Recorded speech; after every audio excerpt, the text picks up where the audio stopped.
So this is a continuation of our previous lectures on Oscar Wilde's The Importance of Being Earnest.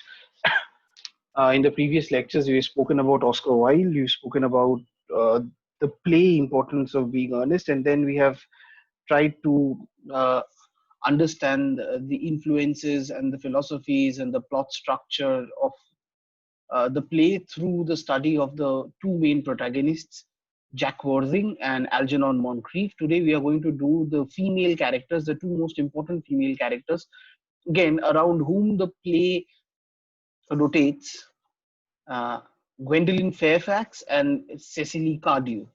Now, in terms of this play, we cannot say that there is one singular primary character and then the others are secondary characters. Algernon Moncrief can be considered to be a secondary hero, and we can consider Jack to be the primary hero because the plot revolves around the predicament of Jack in particular, and then Jack's predicament advances, as Jack advances, various plots and numerous plots get intermeshed and intertwined and made into one story, made into one plot structure. But loosely speaking, the importance of being earnest is about these four characters: Jack Worthing, Algernon Moncrief, Gwendolyn Fairfax, and Cecily Cardew. And all four characters have their own importance and their own significances in the plot of the play and in the philosophy on which the play is written. So we are going to start with Gwendolyn Fairfax. Gwendolyn Fairfax is the daughter of Lady Bracknell, uh, that Lady Bracknell who quite forcefully prohibits Gwendolyn's marriage and engagement and then subsequent marriage to Jack Worthing, because Jack Worthing is unsure of his origin. He was an orphan and he was born and brought up. He was brought up by Sir Thomas Cardew, and then he became the protector of the Cardew property and a ward to Cecily. But uh, purity of blood, the purity of upper class blood, does was not guaranteed, was not absolutely certain in Jack's legacy, and hence Lady Bracknell vehemently opposed his marriage to Gwendolyn, her daughter Gwendolyn. Uh, yes, this brings forward the Victorian hypocrisy, class consciousness, class structure, the Victorian mentality, which moralizes so much but is in itself is so stringent and so narrow. Gwendolyn again affirms to the same point of narrowness and stringency. All four characters affirm to this point of narrowness and stringency. They are different in their narrownesses in different ways from each other. Gwendolyn is a picture of all the virtuous and conventional qualities of Victorian womanhood. She has ideas, she has ideals. She says that he lives a life upon ideals, ideals which have been propagated by the great sages, ideals that have been propounded by the philosophers. She attends lectures, self improvement and self purifying and self motivating lectures, and she is bent, hell bent to become the model Victorian woman, the model Victorian woman who affirms to all forms of Victorian conventionality. And it is this desire of her which validates her artificialness and her pretentious nature. Gwendolyn falls in love with Jack, whom she knows as Ernest, and this is the biggest proof of her artificiality. Is she says that the name Ernest inspires confidence. Now, again, shallow morality, someone whose name is Ernest, and since Ernest is a very positive, conventional, earnestness is a very positive and conventional Victorian quality, she feels as if the name Ernest is enough to make the person earnest. So, appearance and reality comes into the picture. So, appearances cannot be accepted as reality, but Gwendolyn here chooses to do so. Just because the person calls himself Ernest, she believes and starts believing in the fact that the person is also earnest in nature.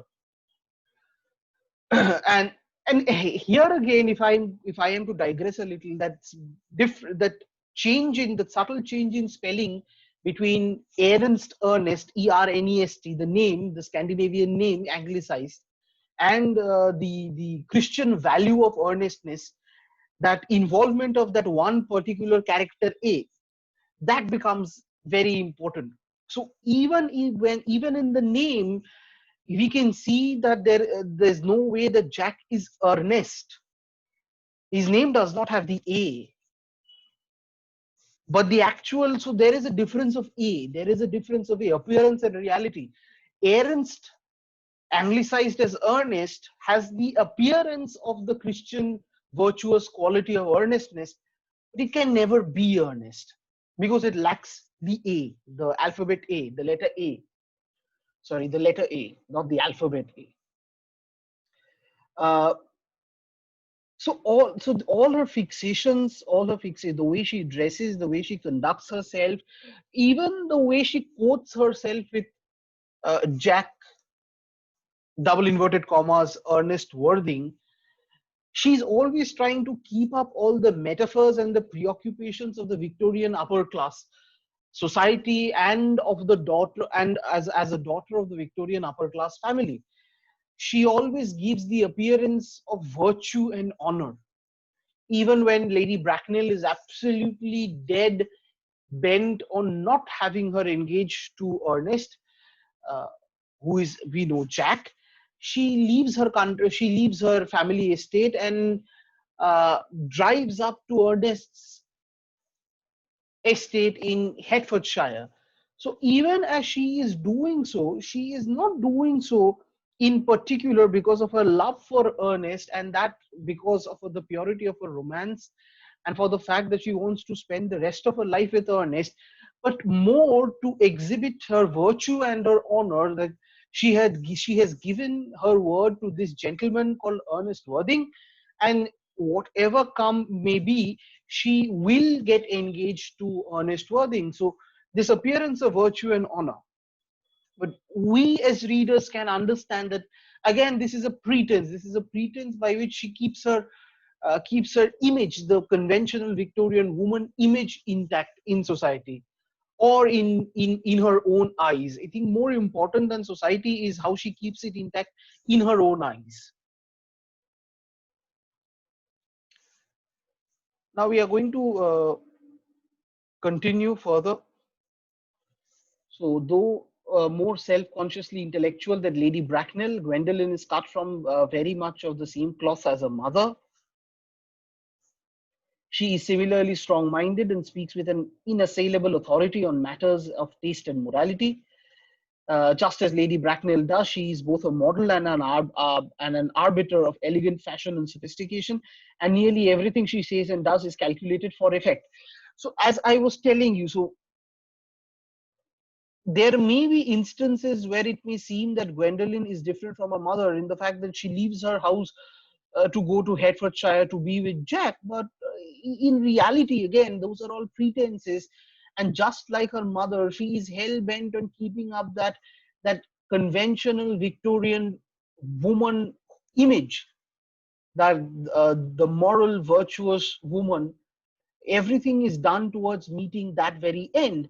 And so, even though uh, Gwendolen is a bit more self-consciously intellectual, she's a bit more self-conscious and a bit more intellectual, and she does certain things which Lady Bracknell would never even ever consider doing. She walks into uh, a London pub. A pub is not a very good place. A pub is not a very good place for, especially upper class, gentle woman to go to. It is a place where the men drink and have merry, but she goes into a London pub to speak to uh, uh, Jack Worthing, Ernest Worthing, as he presents himself to Gwendolen. And we can understand that there are certain characters, she has a certain rebellious streak in her, which is different from her mother. And she, as a character, may be a bit more advanced as a human being than her mother is. But we see that the base of both the characters are quite the same. They are not different at all. Both of them are directed towards one end, and that is keeping up the appearance of Victorian virtuous, upper class morality. And yeah, as Jack fears, Gwendolyn does show signs of becoming her mother in about 150 years.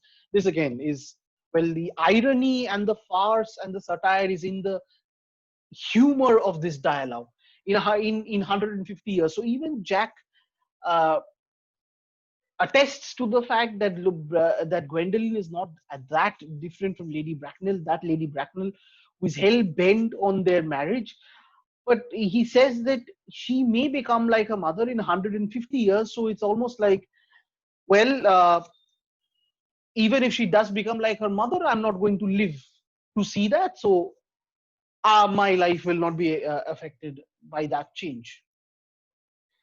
Then we come to Cecily Cardew. Yeah, another thing, if you look at the image, this is the British actress, Frances O'Connor, who played the role of Lady Gwendolyn Fairfax in the 2002 adaptation of the movie. And this is Oscar winner, Academy Award winner Reese Witherspoon as Cecily Cardew in the same movie. So Cecily is an antithesis to Gwendolyn in the fact that as uh, just like Gwendolyn is gaudy and fashionable and chic, and Cecily and Gwendolyn is quote unquote London society. Cecily, on the other hand, is a girl who had been born and brought up in the suburbs, of Hertfordshire, and she is almost like a child of nature. She's unspoiled by the corruptions of London society, the corruptions of city, the corruption of city society, the busy uh, London society, and she has some innocence intact in her, which Gwendolen lacks. But she is more than her innocence. She is marked in the play by her ingenuity and her attention to mischief, and her attention to mischief and ingenuity. This may be a difference between Cecily. This may be a difference between Cecily and Gwendolyn Fairfax, but it must be remembered that at the end of the day, they both are not that different from each other. They are quite the same in the fact that, again, they try to keep up. Again, they try to keep up differences. They try to keep up pretenses. Uh, they are not truthful to their own uh, selves, their own conscience and consciousness, uh, and to the members, to the people around them. Cecily falls in love with Algernon Moncrief when Algernon comes to Hertfordshire and charades around the town as uh, uh, Earnest, as Earnest, uh, the brother of Jack Worthing, the absolutely gone to the dogs brother of Jack Worthing.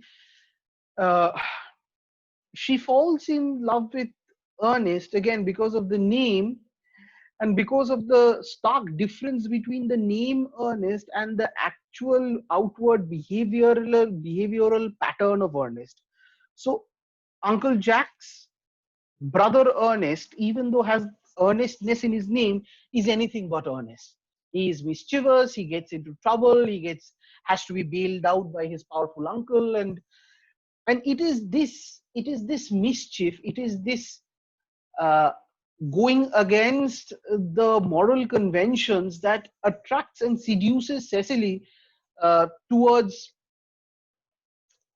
Ernest. It is his reputation of waywardness that intrigues her and makes her curious. So we may again question the fact if she is even at all in love with Algernon. He calls himself Ernest, obviously, because she is again like Gwendolyn, who has fallen in love with the appearance of Jack.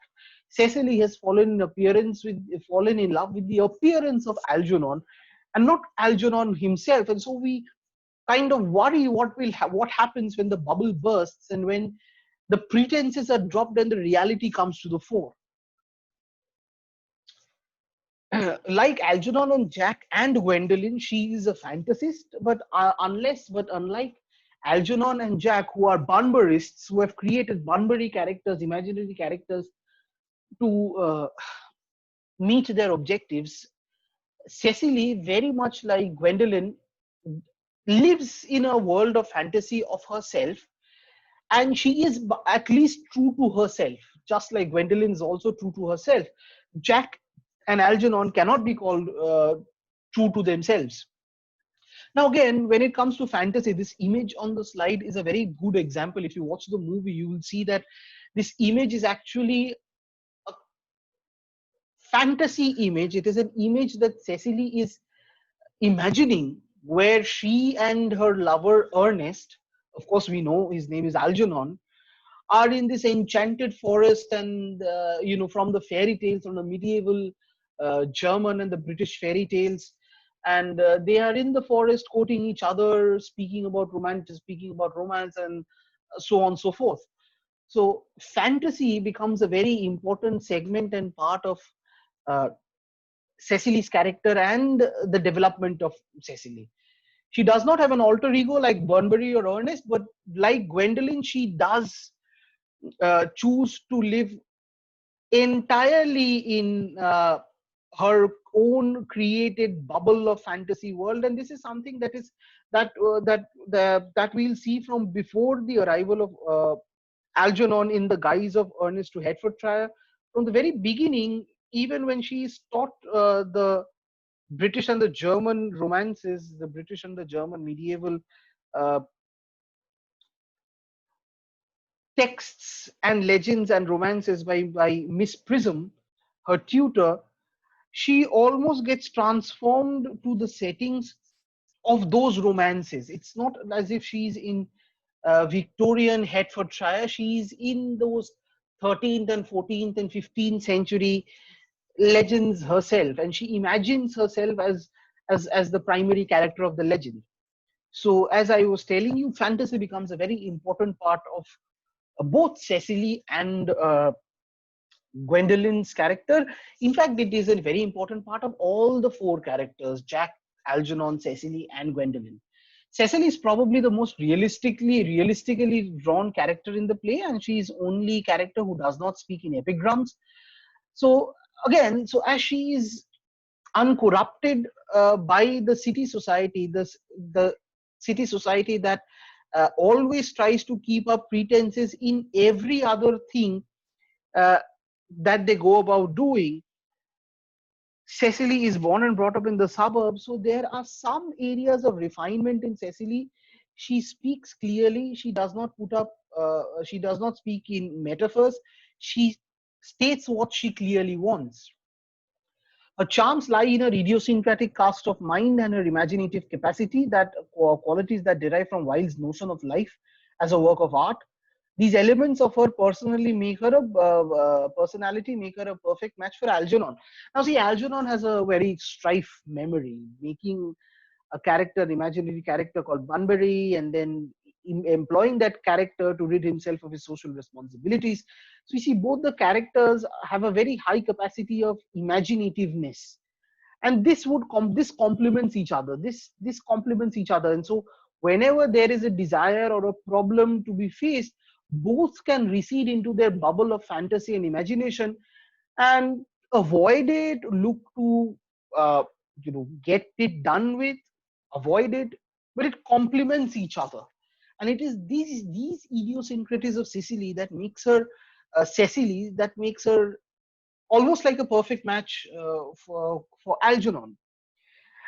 Now, the point where I said that Wilde's notion of life as an art of work. Now, Oscar Wilde, even though he was a proponent of the aesthetic movement, the art for art's sake, and his works, The Importance of Being Earnest, The Picture of Dorian Gray, all present the darker side of, well, life just attributed to the derivation of pleasure. Uh, Oscar Wilde's notion of life is realism, and the Oscar Wilde's notion of art is imaginativeness. The art for art's sake, he interprets it as imaginativeness. And in all the works that he writes, he always tries to show this divide between life and the work of art. The fact that hitherto various writers, dramatists, novelists, poets, artists have tried to uh, blur the boundary between life and art. Oscar Wilde thought this to be impossible. A life is too realistic to be like an imaginative work of art. And this is something that is consistent in all the works that Oscar Wilde writes. Just like in this play, Importance of Being Earnest. So there is an imaginative life and then there is a real life, and they hardly ever coincide. The moment that they coincide, problems arise. The coinciding of the imaginary and the real hardly ends in harmony. Ends in harmony. It does not. More often than not, it ends in problems. So this is the female characters. The female characters in the play, The Importance of Being Earnest. I thought about including Lady Bracknell here, but uh, as of now, I do not feel that to be necessary. Gwendolyn and Cecily is enough.